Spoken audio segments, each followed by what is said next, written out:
Adam Kuda here for the All Out Blitz. We're going to take you through some waiver wire advice right now. Quarterbacks, running backs, wide receivers, some defenses to stream, and some injury news. Let's dive right into it with some of the quarterbacks to pick up and consider. Ryan Tannehill's number one on the list. 7 touchdowns, 2 interceptions through 3 weeks. Now that Dolphins 3-0 record team is going to take on the Patriots in week 4, well, the Patriots just got gashed by the Jags and the Lions. No reason to think Tannehill cannot find his success again this week against the Patriots, who are 25th in the league against the pass. You then have Andy Dalton. Yes, he struggled a bit yesterday in their road loss at Carolina, but A.J. Green missed much of the second half with an injury. He should be back. Tyler Boyd's developing into a clear number 2 receiver.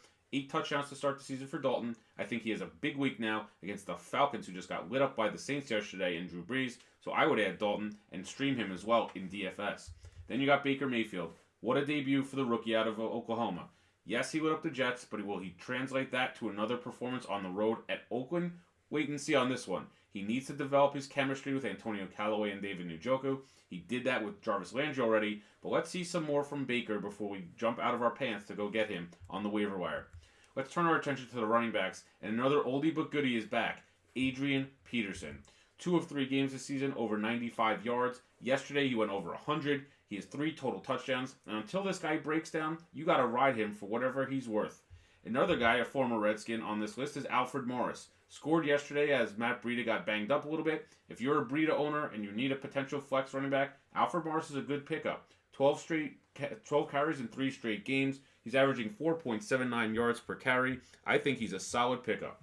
Then you got Chris Ivory, who came in for LaShawn McCoy yesterday in that shocking win for the Bills against the Vikings. 100 total yards and a score. You also got Sony Michel, who came in for Rex Burkhead, who's hurt again. We'll talk about him in a little bit. And he really established himself as the lead back for the Patriots. So for me, he's someone I'm going to target in some leagues where you're looking for that depth at running back. Yes, they have James White, but Michel looks to me like the guy that's going to be the bell cow back getting those carries, especially at the goal line when they get down there. Then let's take a look at some of the receivers to target. And the first one on my list here is Tyler Boyd. Breakout performance against the Ravens in week 2. Another huge game yesterday. 6 catches, over 100 yards, and a touchdown. With Joe Mixon now out with the arthroscopic knee surgery, he's someone I would certainly play. Then you got Calvin Ridley. 3 touchdowns in this week 3 performance against the Saints. 4 touchdowns in the last 2 weeks. This guy's a playmaker. Matt Ryan loves throwing the ball. He caught passes deep across the middle, drew another big pass interference penalty in this game. So he's someone that you absolutely have to consider if he's still somehow on your waiver wire. Then there's Kenny Golladay. He lit up the Patriots last night. 2 of his last 3 games with a touchdown, went well over 100 yards in the opener against the Jets in that loss. I think the Lions are going to be playing from behind much of the season. He's a great option.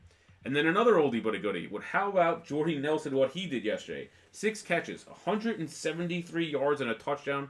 Obviously, he doesn't have that breakaway speed here. He couldn't get into the end zone, but a few plays later he did. So for me, he's a great play if you're going to look for someone to stash on the back end of your team, maybe a wide receiver 3 or a 4. I think the Raiders are going to be playing from behind for much of the season as well. So if he's going to get a ton of those targets, he's certainly someone I would pick up. Then let's talk about some defenses and who you should play here. I do not believe that the Browns are as good as they are, but I also don't trust that Raiders team. The Browns, however, got Denzel Ward, their stud rookie, to complement now Baker Mayfield on the offensive side. So for me, the Browns are going to get a couple turnovers here. Derek Carr's just throwing it all over the place. They'll get some pressure on Carr, get some sacks. I like the Browns at this spot, even on the road in Oakland.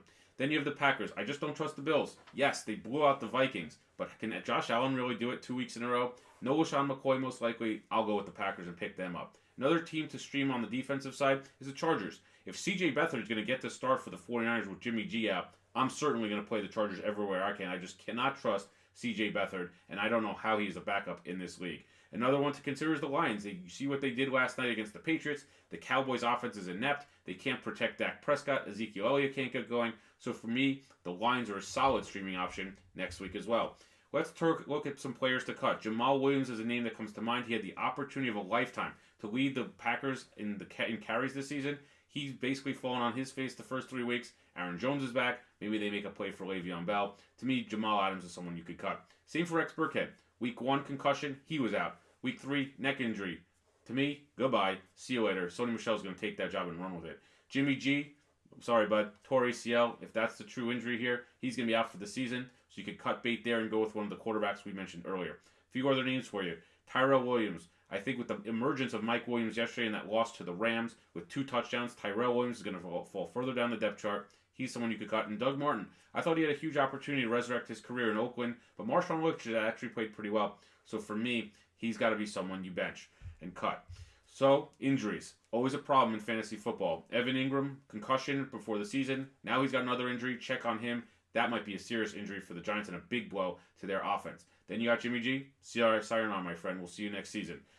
AJ Green, bad groin. Didn't play much of the second half yesterday. He should be back for next week. That's what he said. Dream matchup against the Falcons. So for me, you got to get AJ Green in your lineups next week. He's my probably number one receiver play if he's healthy next week.